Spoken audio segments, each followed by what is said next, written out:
भारतीय बेरोजगारी मोर्चा के द्वारा ये जो आज का जो कॉल है वो बहुत ही गंभीर विषय पर है।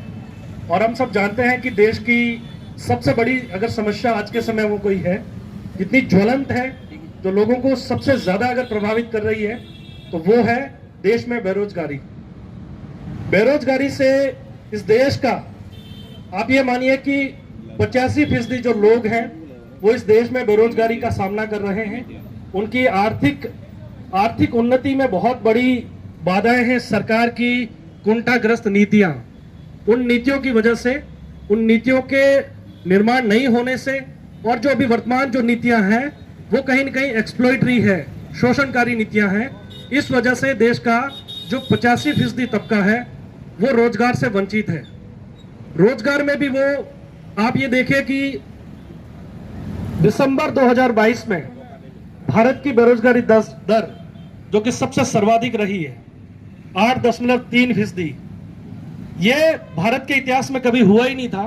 पिछले 45 वर्षों के आंकड़ों में आप इस आंकड़े को देखेंगे तो सबसे ज्यादा ये बेरोजगारी दर रही है। और इस बेरोजगारी की वजह से लोग निर्धनता की तरफ जा रहे हैं, गरीबी में धंसते जा रहे हैं। और जो आप देखेंगे कि अमीरों और गरीबों के बीच की जो खाई है, वो जो गैप है, वो लगातार बढ़ता जा रहा है। इस वजह से देश में आक्रोश है और एक बड़ा तबका है वो कहीं न कहीं इस बात से चिंतित है। मैं मोतीलाल सिंघानिया, राजस्थान प्रदेश प्रभारी बेरोजगारों की संसद का, और आज हमने उदयपुर में 18 अप्रैल 2023 को बेरोजगारों की संसद का कार्यक्रम आयोजित किया। इस बेरोजगारों की संसद के आंदोलन में हमने बेरोजगारों के मुद्दे को राष्ट्रीय स्तर पर उठाने का काम किया, क्योंकि वर्तमान देश को आज़ाद हुए 75 साल हो गए हैं। लेकिन 75 साल आज़ाद भारत के होने के बाद इस देश के युवाओं का भविष्य अंधकार में होता जा रहा है। और वर्तमान भारत देश की जो पहचान है वो बेरोजगारों के नाम से हो रही है।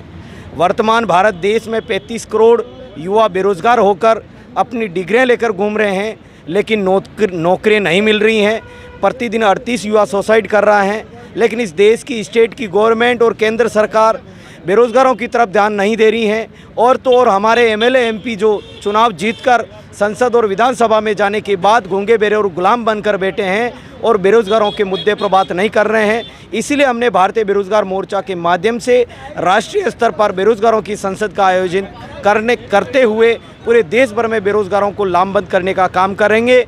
क्योंकि जिस प्रकार इस देश में मोदी ने कहा था अब की बार मोदी की सरकार, उसी को जोड़ते हुए कांग्रेस ने कहा था भारत जोड़ो यात्रा। तो हम लोग बेरोजगार भी लामबंद होकर कर रहे हैं कि बेरोजगारों की संसद, जो भी बेरोजगार का साथ सहयोग करेगा वही संसद पे राज करेगा, वरना ये जो बेरोजगार हैं वो संसद पर राज करेंगे और संसद पर बेरोजगार लामबंद होकर एक होकर हमारी बेरोजगारों की आवाज़ को बुलंद करेंगे। सर, बेरोजगारी की जहाँ तक बात आती है और सरकार की जहाँ तक बात है, वहाँ तक आए दिन इतनी लोक लुभावन जो योजनाएं चल रही है, उनकी घोषणाएं हो रही है, उनकी क्रियान्विति का क्या है?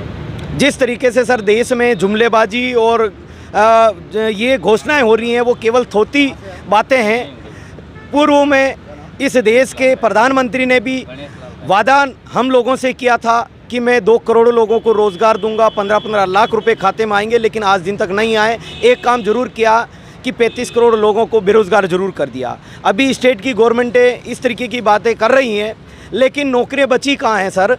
इस देश में सारे सरकारी तंत्र को निजीकरण के हाथों में बेच दिया गया है। सरकारी क्षेत्र ही नहीं बचा तो वो नौकरी कहाँ देंगे? इसीलिए हमने ये बेरोजगारों की संसद के माध्यम से पूरे देश भर में आंदोलन कर रहे हैं। हम उदयपुर जिला कलेक्ट्रेट कार्यालय के बाहर बेरोजगारों की संसद का कार्यक्रम जो आंदोलन आयोजित किया। मैं मोतीलाल सिंघानिया, बेरोजगार मोर्चा का स्टेट का प्रभारी बेरोजगारों की संसद का।